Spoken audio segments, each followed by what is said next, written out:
atuais da adoração bíblica, e você está percebendo que a gente está com os tópicos assim meio recortados, porque eu estou fazendo essa adaptação para tentar responder essas perguntas agora no final. Mas eu quero só chamar sua atenção então para esses 10 princípios que são colocados aqui, que eu chamo de princípios atuais, e você vai perceber nessa figura, a figura de número 5, esses princípios demonstrados aí. Então, basicamente, o que a gente está dizendo é que quando a gente pega todo esse conjunto de informação, né, tudo isso que tem sido mostrado sobre a adoração, desde o início, nós somos levados aqui a esses 10 princípios. Eu entendo que a gente pode resumir todo o nosso curso e todos os elementos e todos os conteúdos, né, os ensinos da Bíblia sobre adoração nesses 10 princípios. Deixa eu ver se eu coloco agora aqui o nosso slide.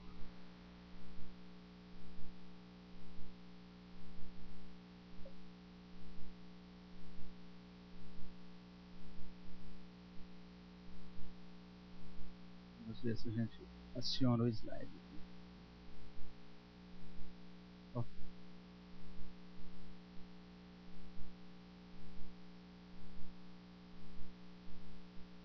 Ok, então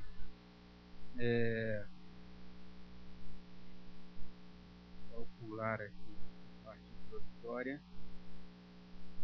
E é a partir daqui que a gente caminha. Então a gente tem aqui esses 10 princípios, e a gente está dizendo basicamente então que a adoração ela tem que ser bíblica, confessional, simples, organizada, participativa, musical e artística, temporal e transcendente, edificante, evangelística e missionária, e por fim, teocêntrica. Então são são esses os princípios destacados.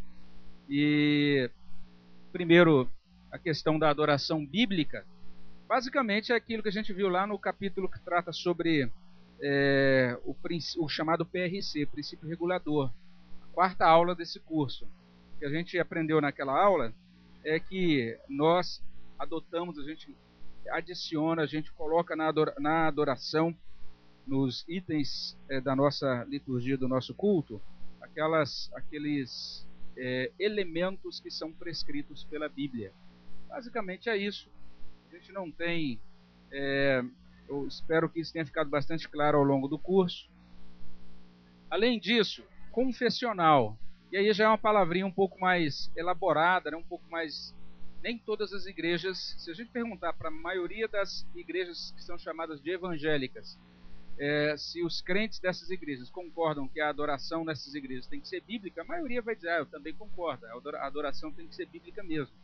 Mas quando a gente diz assim, a adoração tem que ser confessional, esse negócio já complica um pouco. Nem todas as igrejas aceitam esse negócio chamado confessionalidade.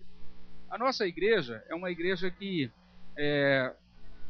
entende que esse negócio chamado confessionalidade é importante. Confessionalidade significa que a Igreja Presbiteriana do Brasil, assim como diversas outras igrejas que são chamadas igrejas que seguem o princípio da reforma, essas igrejas aceitam alguns documentos como resumos de doutrina. Simplesmente isso. Então existem alguns documentos que a gente chama de símbolos de fé e que são resumos da nossa doutrina. Esses documentos são chamados de Confissão de Fé, Breve Catecismo e Catecismo Maior. Esses documentos são chamados documentos de Westminster, porque eles foram promulgados em uma reunião que durou 6 anos, e reuniu um pouco mais de uma centena de teólogos do século XVII, e eles ali então estiveram trabalhando para fazer uma espécie de resumo da doutrina bíblica. E a partir daquele trabalho deles, eles promulgaram ali na capela de Westminster, né, na abadia de Westminster, melhor dizendo, eles promulgaram então esses documentos. Então a nossa adoração, a gente entende isso, é aquilo que é prescrito pela Bíblia e aquilo que também que não fere esses princípios doutrinários. Se é alguma coisa que fere esses resumos doutrinários, então a gente diz, ops, isso aqui a gente também evita incluir, porque a nossa igreja é uma igreja bíblica e uma igreja também confessional. À medida que eu vou falando, se você quiser fazer perguntas, como essa é uma aula bem aberta para perguntas, você pode fazer intervenções também, tá bom? Além de ser confessional, a gente destaca essa questão da simplicidade, né? Então, a adoração que seja simples. E aí a gente tem na página 42 uma citação de um documento chamado Confissão Helvética, Segunda Confissão Helvética. E eu acho bem interessante isso que esse documento diz. Também é um documento do século XVII, que diz assim: todo aparato, todo orgulho, tudo que seja impróprio à humildade, à disciplina e à modéstia cristãs deve ser banido dos santuários e lugares de oração dos cristãos, pois a verdadeira ornamentação das igrejas não consiste em marfim, ouro e pedras preciosas, mas na sobriedade, na piedade e nas virtudes daqueles que estão na igreja. Então essa é a ideia da simplicidade. Se você der uma olhada, se você visitar um templo, por exemplo, de uma igreja protestante nos séculos 16 ou 17, se você comparar este templo protestante com o templo de uma igreja católica daquele mesmo período, principalmente aquele período do barroco ali, aquilo lá foi muito, isso se destaca muito na arquitetura, você vai entender do que a gente está falando. Até se você fizer uma viagem aqui no Brasil, aqui na nossa basílica, se você for na nossa basílica, você vai notar isso. Se fizer uma viagem aqui para essas cidades históricas, tipo Mariana, Ouro Preto, você vai notar, vai saber do que eu estou falando. Você chega nessas igrejas, você chega numa dessas igrejas católicas, você vai ver altares ricamente adornados, algumas vezes, dependendo da igreja, se é normalmente uma basílica, se é uma catedral, né, onde o bispo normalmente atende, você vai ver muitos detalhes, inclusive de ouro nos arranjos e tudo mais, afrescos, né, pintados nos vitrais, afrescos, pinturas no teto, e isso é muito comum naquele tempo, né, é uma característica da arquitetura da igreja daquela época. Se você sai de uma igreja dessa, de um templo desse, e vai para um templo protestante, a diferença é chocante. O templo protestante, o que tem? Banco, nenhuma pintura, nenhum quadro, nada nas paredes, só as janelas, e na frente uma mesa de comunhão e um púlpito, só isso. Então a simplicidade foi algo que os reformadores entenderam que precisavam respeitar. Tirar toda a pompa da adoração e voltar para um padrão de adoração simples. Então isso foi algo que eles assumiram com muita paixão, assim. Algumas pessoas nem entendem direito alguns princípios. Por exemplo, tem algumas, se vocês forem a algumas igrejas, até alguns pastores presbiterianos gostam de fazer isso, eu respeito a posição deles, tudo bem, né? Os pastores presbiterianos de pregar de toga. Você chega assim e fala, puxa, parece uma batina assim de padre, né? E tal. Aí eles vão dizer, não, porque essa era a toga de Calvino. Calvino, né, como era o homem que era o profeta da lei do Senhor, e hoje os magistrados responsáveis pela lei, né, eles usam também, pode notar lá a roupa do pessoal do Supremo Tribunal, né, todo mundo com aquelas togas, então é mais ou menos uma toga de magistrado, mais ou menos é essa a argumentação. Não tem nada a ver, irmãos. Calvino, na verdade, no século XVI, lá em Genebra, ele usava uma beca de estudante. Essa era a ideia. Aquela mesma cobertura, vocês já devem ter visto isso em culto de formatura, colação de grau, os estudantes com aquela beca. Muita gente não sabe, mas era a roupa típica do estudante daquela época. Por que Calvino usava uma beca? E ele aconselhava que todos os pregadores da igreja dele usassem aquela beca. Então, se você fosse pregar na igreja de Genebra, normalmente alguém ia dizer, agora você tem que vestir essa beca em cima da sua roupa. É a seguinte, primeira coisa, porque a beca comunicava que o pregador não passava de um mero estudante da palavra de Deus. Essa era a primeira mensagem.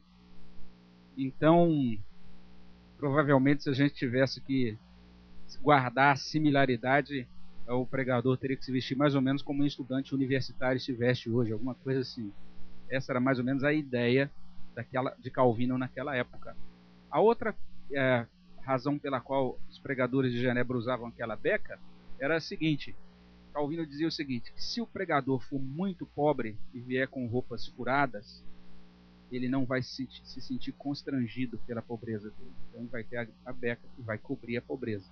Se ele for muito rico, né, e vier com roupas muito chiques, então a beca também vai cobrir a riqueza dele. E ele vai, como era uma beca totalmente preta, então a ideia era essa, que o foco seja somente na palavra de Deus e não na roupa do pregador. Então são princípios bem preciosos, ou seja, que traduzem essa preocupação com a simplicidade. E hoje você vai ver alguns pastores presbiterianos que fazem todo um esquemão, usam beca, cores diferentes, assim, litúrgicas, mas isso não é uma prática reformada. A prática reformada é fazer realmente a reunião simples. Simples não significa bagunçada. A ideia é que o culto seja simples, mas ele seja organizado. E algumas pessoas têm uma dificuldade em entender esse aspecto. Acham que tudo o que é espiritual tem que ser improvisado. É aquela coisa da hora, assim, né? Que o Espírito Santo na hora é quem vai dar aquela orientação. E nós não temos nenhuma dificuldade com isso. Nós cremos que o Espírito Santo, certamente, ele é soberano e ele é o dono da igreja. Em diversas ocasiões ele orienta para que muitas coisas sejam mudadas na hora mesmo. Eu já, em diversas ocasiões, cheguei num domingo e no domingo mesmo eu entendi que tinha que mudar uma pregação. Já houve ocasiões em que estava lá na liturgia, o sermão de hoje vai ser tal, e na hora de pregar, Deus simplesmente orientou e tinha que pregar outra coisa. A gente entende que o Espírito Santo é livre para mudar as coisas de última hora, sim. Isso é normal. No entanto, nós entendemos que o Espírito Santo também ele produz organização. Abra sua Bíblia em 1 Coríntios 14.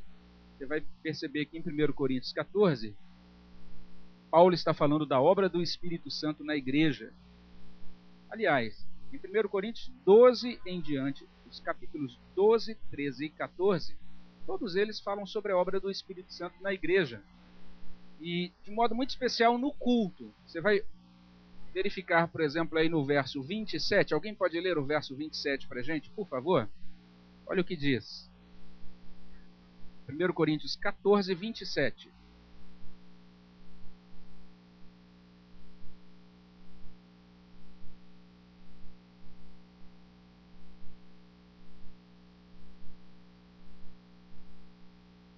Então, isso aí, 27 mesmo. É isso mesmo. E observe bem a instrução de Paulo aí nesse versículo. Ele está destacando exatamente esse aspecto. Se naquele contexto de culto, Deus ali naquela direção dinâmica dele, ele nessa concessão dos dons que ele deu à igreja naquele momento, e se algumas pessoas, mais de uma pessoa, quisesse falar em língua, era interessante que houvesse esse mínimo de ordem. Não excedesse, tem que ser 2 ou 3, e somente se houvesse interpretação. O verso anterior, que é o 26, leia o anterior, por favor. Olha o que diz.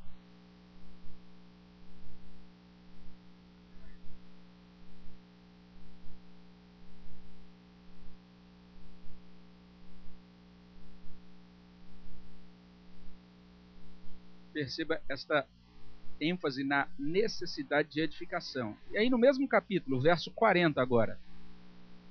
Olha o que diz.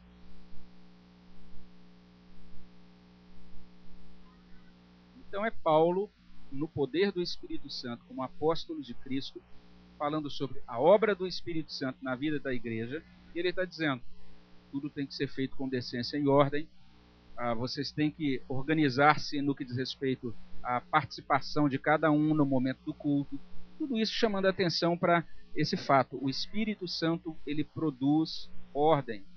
Isso é muito interessante. Vale a pena depois você ler de novo o primeiro capítulo do livro de Gênesis, você vai perceber isso, Deus criando céu e terra, e ali de repente você tem a terra sem forma e vazia, o Espírito pairando sobre aquele abismo, aquelas águas, e em seguida você vai perceber gradativamente Deus estabelecendo ordem, estabelecendo beleza e ordem na criação. É isso que ele faz também com a nova criação, com a igreja. É isso que ele faz com o nosso coração, é isso que a gente chama de santificação. É Deus estabelecendo beleza e ordem dentro da nossa alma, colocando as coisas no devido lugar, retirando aquilo, dando aquela limpada, né? E retirando aquilo que precisa ser retirado. É assim que o Espírito Santo faz. Então é por isso que a gente entende que organização é importante, e aí nós temos uma citação está aí na página 43, que é a seguinte: não é falta de espiritualidade determinar com antecedência quando cada coisa vai acontecer, em que momento as transições devem ser explicadas, quantas músicas cantar, quais elementos criativos incluir ou como o culto terminará. E esse mesmo autor diz: temos visto que a orientação do Espírito Santo normalmente começa antes mesmo de o culto ter início. Então, quando a gente pensa aqui na nossa igreja especificamente, algumas pessoas estranham isso, né? O fato de que uma semana antes, às vezes várias semanas antes, você já tem as liturgias impressas, como é que vão ser os cultos. E muita gente fala: está engessando o Espírito Santo. A preparação dessas liturgias é algo que às vezes para eu preparar as liturgias de um mês, eu passo 2 dias meditando em cada tópico do sermão, quem vai ser o pregador, qual o tema daquele dia, qual é o texto litúrgico que está separado naquele dia. Os textos litúrgicos seguem uma ordem, a ideia é a gente passar pelo livro de Salmos inteiro. Nessa vez a gente está fazendo isso de uma maneira diferente, meio invertida assim, mas a ideia é essa, que no final desse período a gente passa por todo o livro de Salmos no início dos cultos. Os hinos são cantados depois do salmo inicial, normalmente tem relação com aquele salmo. Os cânticos que são cantados depois da pregação normalmente têm relação com a pregação. Isso a gente faz com oração, pedindo que Deus abençoe e oriente cada detalhe. Ou seja, a gente entende que a direção de Deus, a unção de Deus, isso que a gente chama de orientação do Espírito, não significa que devamos deixar de lado a organização. Além disso, um culto participativo, ou seja, a ideia principalmente das igrejas que são oriundas da Reforma é que o culto seja um evento do qual toda a igreja participe. E então há momentos em que a igreja toda lê junto, canta junto. É muito interessante isso quando irmãos ou irmãs decidem ou desejam contribuir com uma parte do culto e não existe nenhum tipo de impedimento a isso. Se um membro, às vezes as pessoas acham que essa não é uma prática presbiteriana, mas não há problema nenhum em um irmão dizer: olha, eu gostaria de cantar uma música na semana que vem ou no culto do dia tal, eu gostaria de ir à frente para comunicar rapidamente uma bênção que recebi essa semana, dar um testemunho. Não há dificuldade nenhuma. Então a ideia é que realmente as nossas reuniões sejam vivas e que haja essa participação de todos os membros da igreja, de forma bem tranquila, bem espontânea. Essa questão do culto participativo tem a ver com outro detalhe também, que não é citado na apostila, mas que a gente precisa enfatizar. É bom a gente enfatizar num momento como esse. Algumas pessoas de vez em quando dizem assim: na igreja presbiteriana eu não posso falar amém, né? Nem glória a Deus, nem aleluia. Não há nenhum impedimento a isso. O membro da igreja tem toda a liberdade de dizer aleluia, glória a Deus, amém. O que a gente faz aqui é não forçar. Você não vai ouvir aqui dizendo: agora todo mundo diga amém. A gente não vai dizer isso. Se você quiser dizer amém, diga. Se você não quiser dizer, não diga. Entende? A gente entende que não deve haver essa manipulação, porque é algo espontâneo, é algo que o Espírito produz no seu coração e você então responde ao Espírito Santo de acordo com aquilo que você sentir Deus orientando a sua vida. E um outro aspecto, né, é que esse ponto da participação de todos, ela destaca aquele aspecto sacerdotal. O fato de que todo o corpo de crentes agora é raça de sacerdotes, é uma raça eleita, é um corpo sacerdotal. Por isso todo o corpo de Cristo então participa da adoração e tem essa presença ativa. É por isso que é absolutamente errado você dizer assim: eu vou assistir ao culto. Absolutamente errado. Culto não é programa de TV, não é show. Você não vem para o culto para sentar-se como espectador. Você vem para cultuar. Então o correto é você dizer: eu vou cultuar, eu vou participar do culto. É assim que o crente faz. Ele participa do culto, ele não apenas assiste.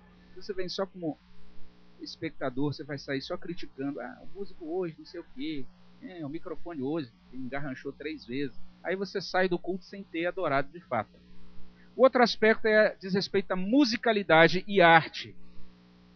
O que a gente coloca aqui basicamente é o seguinte: lá no Antigo Testamento você via todos os talentos sendo consagrados a Deus. os talentos artísticos mesmo, os artesãos contribuindo para o tabernáculo, os músicos, os cantores, ou seja, os homens e mulheres de Deus daquele tempo, dedicando os seus dons, as suas capacidades para o tabernáculo, para o templo, para o lugar de adoração, para os atos de adoração, para tudo aquilo que envolvia o culto e a adoração.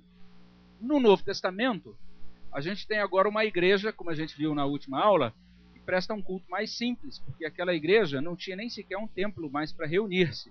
Esse era o quadro do século I, quando a igreja estava sendo perseguida.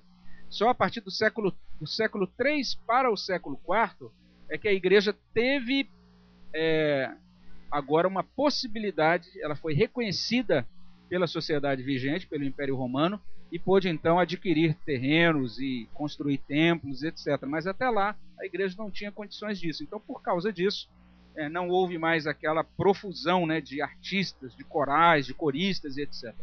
Mas o que nós entendemos é que o ensino do Novo Testamento é exatamente que Cristo, ele redime não apenas o indivíduo, mas Cristo é encaminhado, ele é mandado e realiza a sua obra, ele morre, ele ressuscita, ele depois sobe aos céus, se assenta à direita de Deus Pai Todo-Poderoso, e ele faz tudo isso para que a partir desse momento toda a criação seja redimida.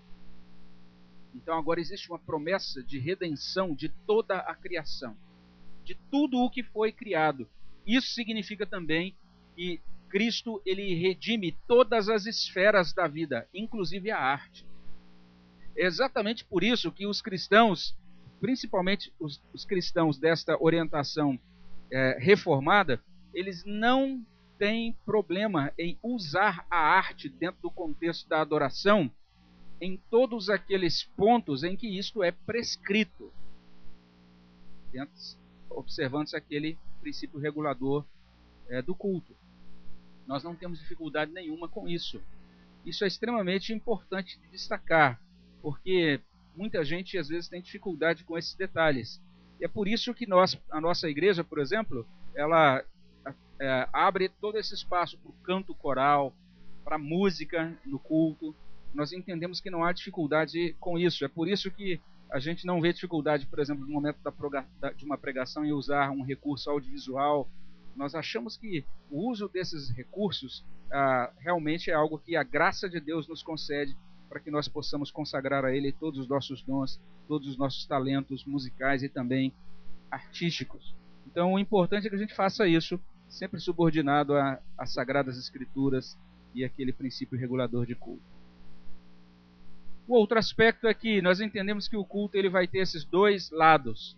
Aquilo que a gente chama de um lado temporal, ou seja, ele tem relação com uma igreja em particular e um tempo em particular. A gente canta alguns hinos, por exemplo, que são hinos que foram compostos, alguns deles no século XVI, no século XVII, no século XVIII, no século XIX, hinos do século passado, hinos contemporâneos. Cada um desses hinos reflete um momento específico da vida da igreja, uma vivência específica da igreja.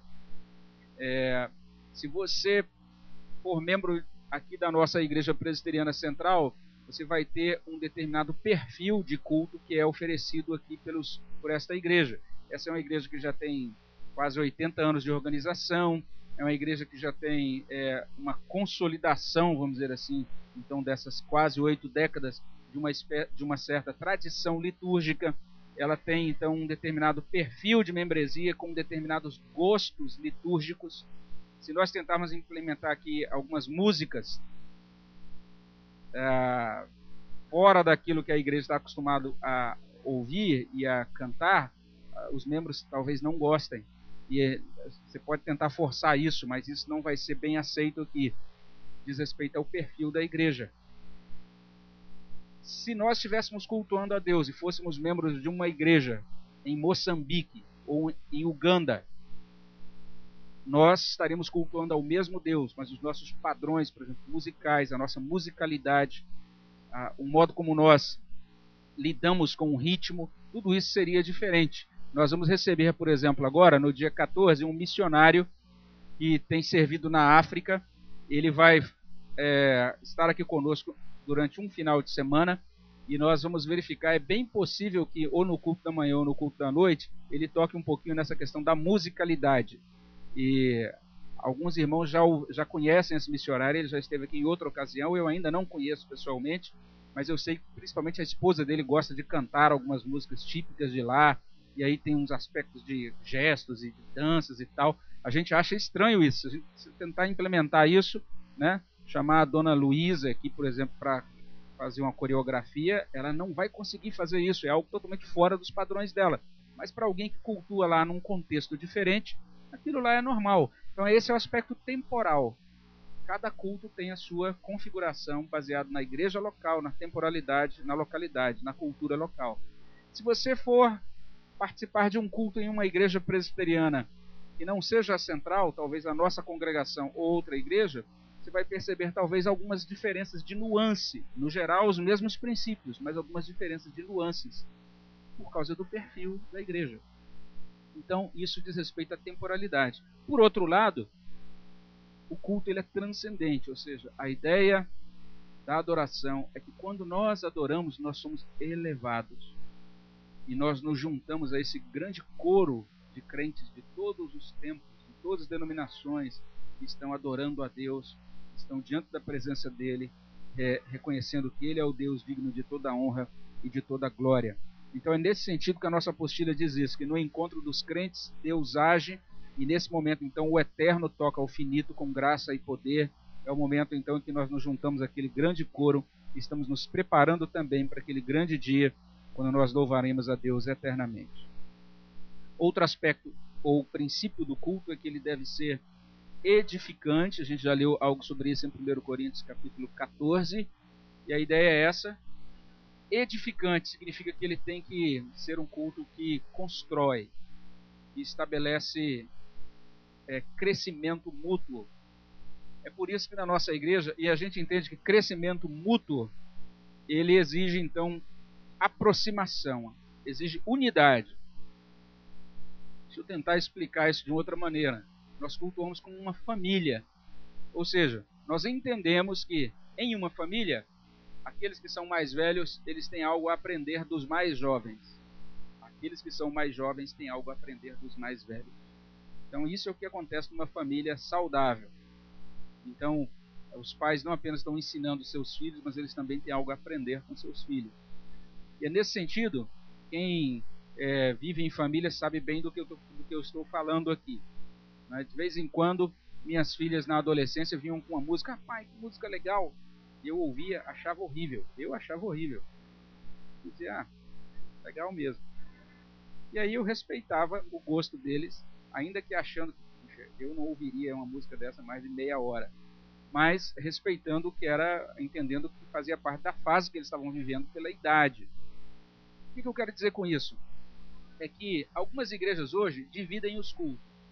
Tem igreja que funciona mais ou menos assim. Olha, nós temos 5 horas o culto do pessoal mais maduro, que é o culto mais tradicional, e depois 2 horas depois temos o culto dos jovens. Aí no culto dos jovens é heavy metal, ou não sei o que, alguma coisa assim, e o culto do mais tradicional só hinos.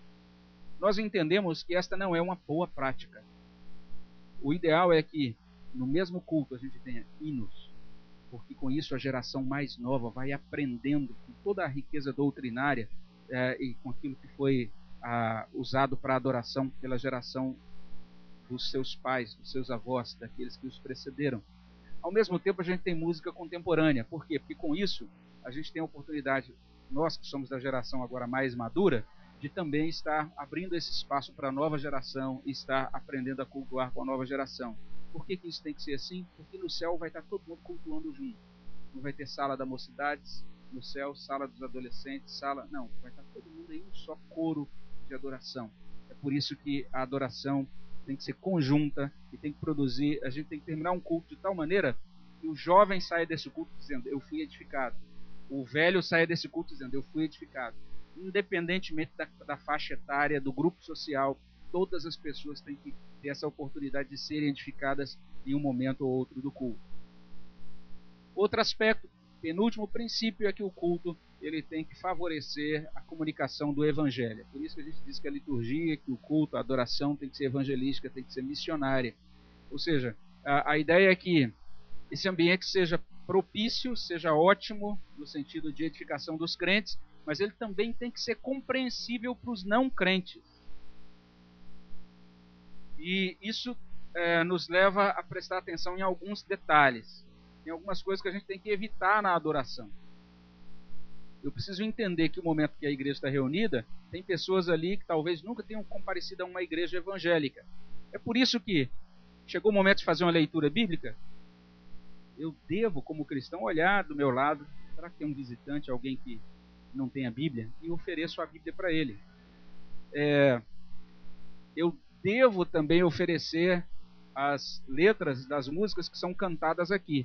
Já vi igrejas onde não tem nenhum slide, não tem nenhum caderno de cânticos, aí o dirigente chega lá e diz assim, olha gente, vamos cantar a música tal. Ah, não tem nada aqui, mas todo mundo conhece, né? E aí o visitante está lá e ele fala, ops, eu não conheço.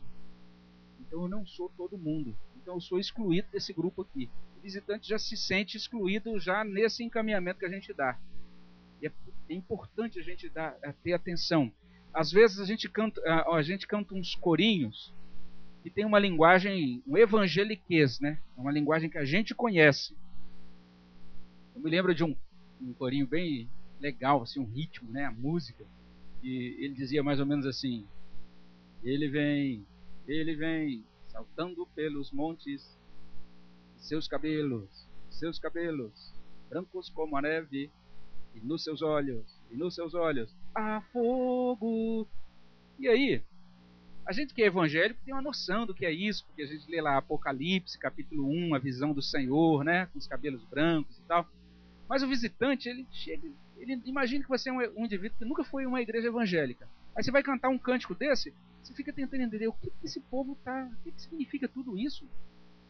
O visitante não entende bem. Algumas das nossas palavras que a gente usa e que a gente entende bem, eles não entendem. Então a gente precisa colocar músicas que tenham letras claras, que os visitantes possam compreender. De vez em quando, você já deve ter percebido isso. Desde que eu cheguei aqui já aconteceu isso. Algumas vezes eu escolhi alguns cânticos, falei, vamos ensinar esse cântico para a igreja. Depois eu percebi que o cântico exigia que a gente explicasse alguma coisa. Por exemplo, eu me empolguei muito com a música no ano passado, e a gente passou para a igreja. E no coro dessa música a gente dizia assim, Iê, Ieoa. Aí de repente todo mundo me perguntava, pastor, o que é Ieoa? E era uma das maneiras de pronunciar Yahvé ou Jeová. E aí eu tinha que explicar para as pessoas o que era Ieoa. Eu falei, esse cântico tem que ser tirado. Porque o visitante vai chegar e falar, o que é Ieoa? E aí fica aquela questão que ao invés da música ajudar as pessoas a adorar, faz plantar uma minhoquinha na cabeça e a pessoa sai sem entender muito bem. Então o culto ele tem que ser compreensível em todos os detalhes. Por fim, essa adoração ela é teocêntrica, ou seja, é para o agrado de Deus. O objetivo é que Deus se agrade. Não é o objetivo de nós sermos agradados. Então ela é centrada nele, ela é em função dele, e a ênfase maior no culto não são as necessidades do homem, mas sim a glória de Deus. Então basicamente são esses os 10 princípios. É a partir desses 10 princípios que a gente coloca aí esse gráfico, esse quadro que está aí na página 44. Eu coloco aqui com uma pequena mudança. Quem for atencioso vai ver que a mudança que eu coloco é tirar o tempo dedicado a cada parte, porque a gente nunca conseguiu cumprir esse tempo aqui, está na página 44, então ali agora só coloco os títulos, né?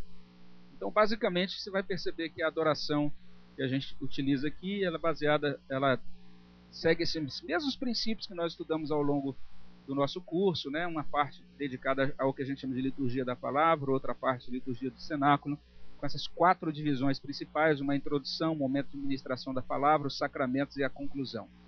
E basicamente é isso que a gente tem trabalhado aqui na nossa igreja nesses últimos anos. Pois bem, a partir daqui a gente chega a esse ponto de perguntas. E aí nós temos na página 63 em diante algumas perguntas. Mas antes de entrar nas questões aqui, o que eu gostaria era de passar a palavra para vocês. Eu gostaria de verificar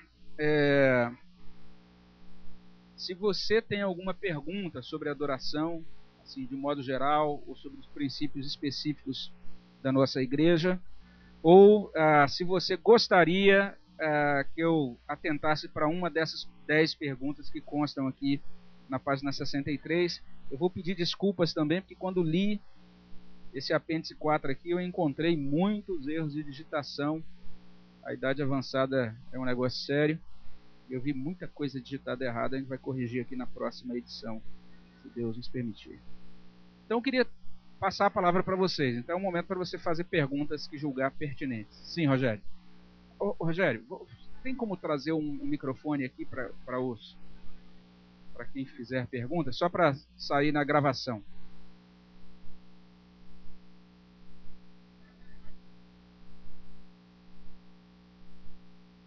Sim, Rogério. Deixa eu fazer uma pergunta que sempre vem à minha mente quando eu ouço algo sobre adoração. Uhum. Certa vez eu estava conversando com um amigo e ele me dizia que era possível adorar a Deus ouvindo um rock pesado, um heavy metal. A minha pergunta é essa: é possível? Deus recebe uma oração nesse contexto de uma pessoa ouvindo um rock pesado? Essa é a grande questão quando a gente pensa em musicalidade. Quanto à musicalidade e quanto à adoração, a gente precisa perceber alguns princípios. Primeiro, existe essa prática de adoração, né, que é a prática da adoração no nosso dia a dia, a adoração que a gente oferece a Deus, a nossa vida como adoração como um todo, né? E nesse aspecto, então, não existiria muita dificuldade nisso, em uma pessoa de repente ouvindo uma música, talvez no estilo, uma música cristã, né? E em um estilo heavy metal, ela, enquanto ouve ali, ela diz: ó Deus, obrigado e tal, concordo com essa letra, louva ao Senhor por tudo isso que é dito aqui, porque ela tá, os ouvidos dela estão acostumados a esse padrão de música. A grande questão é isso: a Bíblia não vai estabelecer, não vai fornecer para a gente um padrão de musicalidade específico. É por isso que, por exemplo, o exemplo que eu dei, essa tribo que adora lá na África, com às vezes um tambor e etc., que a gente não conseguiria nem sequer se concentrar aqui em adoração, mas para eles lá isso é algo aceitável, eles não teriam dificuldade com isso. Estou falando aqui nessa adoração, da vida como adoração. Quando a gente pensa no culto, que a gente chama de culto litúrgico, é o momento que a igreja toda se junta para prestar adoração a Deus. Então vamos imaginar o quadro aqui da nossa igreja, por exemplo. Então nós temos toda a igreja aqui num domingo à noite. A gente não teria como colocar um heavy metal aqui para adoração. Por quê? Esse culto, em toda a igreja se reúne, a música para esse culto ela tem que submeter-se a alguns padrões. Quais são os padrões? Primeiro, ela deve possuir aquilo que Calvino chamava de peso e majestade. Ela deve elevar a alma. E esse tipo de padrão dificilmente elevaria a alma de algumas pessoas de mais idade. Isso geraria muito mais problema do que edificação. Esse é um ponto.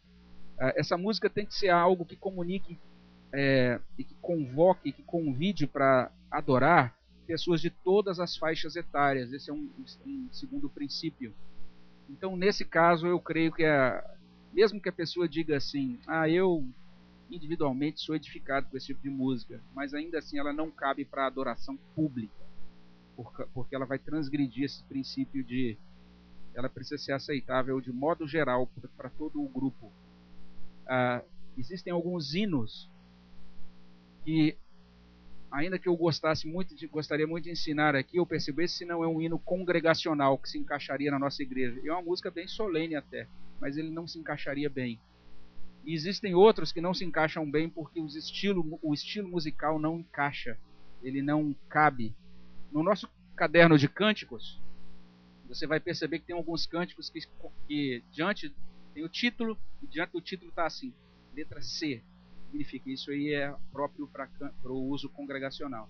E tem outros que estão assim, AJ, significa isso talvez para um adolescente, para um jovem, para uma reunião, num acampamento, um momento mais assim, desopilado lá, informal, mas não cabe para um momento de cântico da igreja. Você vai ver que tem um cântico, inclusive, em ritmo de baião aqui no nosso caderno de cânticos.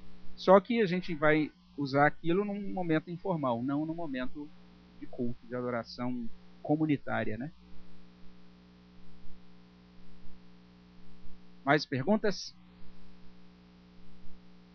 Calma, gente, um de cada vez, está muito bagunçado. Vamos organizar aqui, né?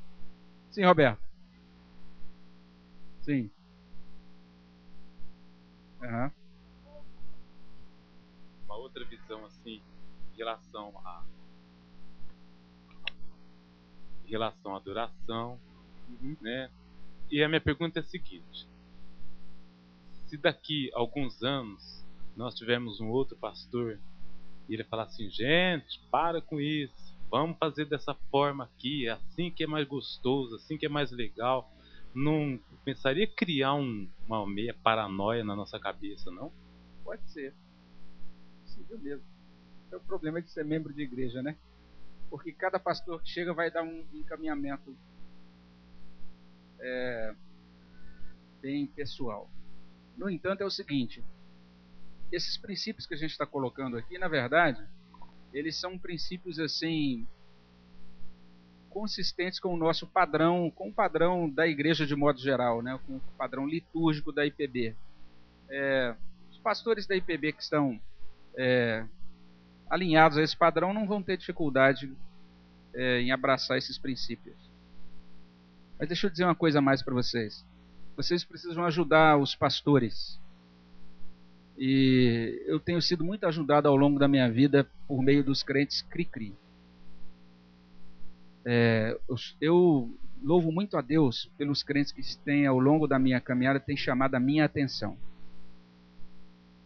E alguns deles hoje já estão na glória, mas eu me lembro deles com muito carinho. Me lembro, por exemplo, de uma irmã que um dia chegou para mim, eu estava iniciando assim como evangelista, falou: olha, você fala muita gíria aí na frente, e você tem que parar de falar gíria. E eu me lembro de uma outra, terminou uma pregação, ela falou: olha, você falou 9 vezes a palavra poxa. Me lembro de uma outra pessoa que um dia falou: olha, você precisa chegar na hora, já que você é o dirigente. Naquela época eu era o dirigente da congregação, era também o zelador da congregação, tinha que limpar os bancos e tudo. Então às vezes terminava de limpar e eu morava nos fundos, e saía e voltava naquela correria. Ela falou: você tem que abrir e deixar tudo pronto meia hora antes, que a gente quer chegar cedo para a gente orar, e chega aqui está trancada. E eu tenho levado muitas broncas assim ao longo da vida, né? Algumas dessas broncas ligadas à liturgia. Olha, o culto tem que ter hora para acabar. O culto tem que ter hora para começar. Muitos membros da igreja me ajudam com isso. E muitos membros da igreja me ajudam doutrinariamente. Pastor, esse ponto aqui não pode ter de acordo com o nosso padrão da Igreja Presbiteriana do Brasil. E às vezes quando eu ouvi isso, algumas vezes eu fui para casa assim meio, puxa vida. Aí depois eu fui ver e eu estava errado mesmo. Então, como pastor, eu fui muito ajudado por membros assim. Se vocês, de repente, lá na frente, um outro pastor chegar com orientações que vocês notam assim, que são apenas diferentes, vocês vão perceber assim, ele é fiel à palavra, é fiel aos princípios gerais, só que ele tem um estilo diferente. Ele, de repente, coloca os cânticos em outra posição do culto, ou põe o ofertório lá no final, ou lá na frente. Cada pastor vai organizar essas coisas de forma muito pessoal. Se você nota que é um problema só de estilo, aprenda a adequar-se a esse novo estilo. Não crie caso com isso. Se você nota que o problema é de doutrina, que ele está ensinando coisas, trazendo princípios de adoração contrários a sã doutrina, aí você precisa ajudar, dizer, pastor, nós somos ensinados aqui, existe um padrão doutrinário, você não pode incluir, eu quero incluir agora balão de gás aqui com a carinha do presidente do Supremo Concílio em todo culto nosso. Aí, não, pastor, esse negócio a gente não pode colocar, a gente não entende que isso não é prescrito. Isso não faz parte do nosso padrão como igreja reformada. Aí você vai ajudar aquele pastor a se enquadrar. A gente precisa, nós pastores, precisamos ser enquadrados por vocês, membros de igreja, quando a gente sai do trilho da palavra de Deus. Vocês têm que nos ajudar nisso. Certo? Mais alguma pergunta?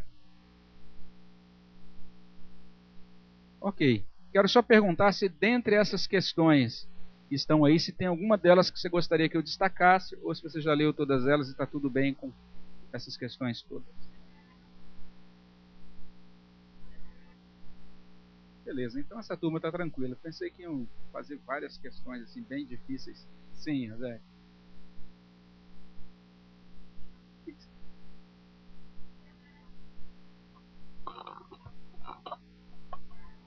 Rapaz, eu não sei porque que eu vou falar isso, mas eu vou falar.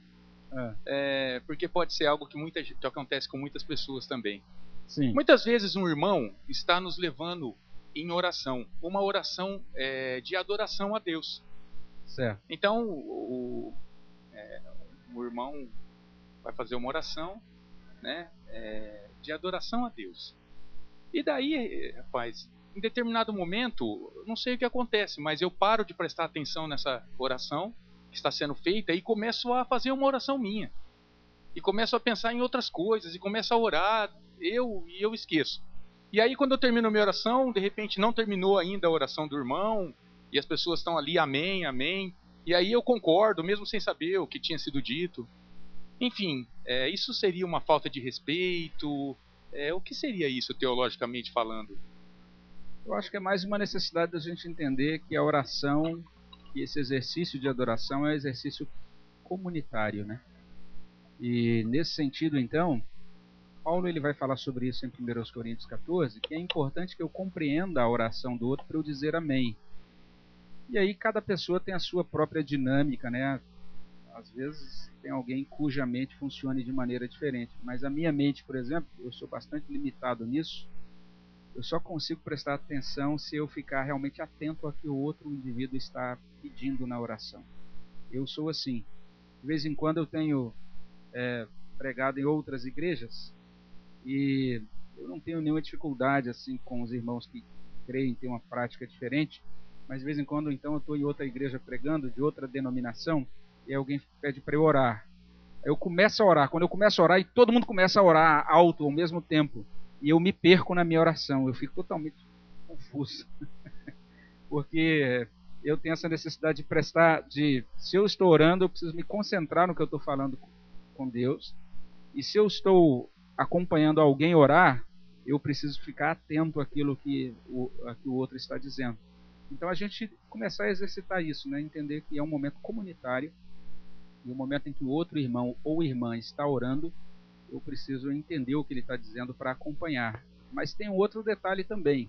Não sei se já aconteceu com vocês aqui. Às vezes pede-se para alguém orar e não leva o microfone e a pessoa ora baixinho e eu não consigo entender o que a outra pessoa está orando. Não sei se já aconteceu isso com você. Quando isso acontece, então eu fico aqui quietinho e quando eu não estou ouvindo, eu falo, Deus, abençoa esse pedido que está sendo feito, esse irmão que está orando, abençoa a igreja nesse momento. Mas eu vou fazendo isso assim e com bastante cuidado para tentar, porque normalmente quando termina lá no fundo alguém vai falar amém, aí você vai ouvir lá no falou que então terminou lá, eu já paro aqui para voltar ao fluxo normal da adoração do corpo como um todo. Então a gente precisa tomar esse cuidado para entender que tem gente que pensa que a adoração comunitária é como se naquele momento Deus descesse uma redoma sobre cada um e a gente ficasse isolado, só nós e Deus no meio da multidão. Não, nós estamos com a multidão adorando ao mesmo Deus. Então é um momento da gente atentar para o nosso irmão também. Tá. Mais alguma pergunta? Sim. O senhor está dizendo então que essa minha oração ela não provém do Espírito. Isso é uma desatenção minha, é isso? quando você diz não provém do Espírito, significa o quê? Que ela não provém do meu Espírito? Não provém do Espírito Santo? Sim, não foi o Espírito Santo que está me levando a fazer uma outra oração. Porque eu consigo me concentrar no que o outro está dizendo. Só que o que acontece é que a minha mente vai embora. Eu começo a fazer uma outra oração. Não sempre, mas algumas vezes acontece isso. E isso me incomoda. Às vezes eu fico me questionando. Puxa, mas eu não prestei atenção no irmão. Então Deus está adorando a Deus. Eu entendo mais como uma desatenção. Toda vez que eu não... Veja bem, irmãos. Toda vez que eu não presto atenção no meu irmão, já deve ter acontecido com você isso. Alguém chega para você para conversar. E você está ali olhando para ele dizendo, ok, mas você não está prestando atenção. Isso é um desrespeito ao irmão, à pessoa, né? Acontece muito entre casais. Pastor, ele não me ouve, ou ela não me ouve, né? E isso é muito sério, porque mostra que a gente não está dando importância àquela pessoa que está falando. E eu acho que é mais um problema assim de falta de amor, falta de educação, falta de atenção. Eu creio que nenhuma oração é feita pelo Espírito Santo. Estranho dizer isso. Toda oração é algo que parte do adorador. A oração parte de você, de nós. O Espírito Santo nos ajuda.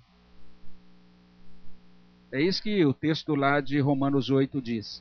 Que o Espírito Santo intercede por nós, enquanto Deus ajuda esse Misael aí, coitado, que ele não sabe nem falar direito. E ele está lá com gemidos inexprimíveis.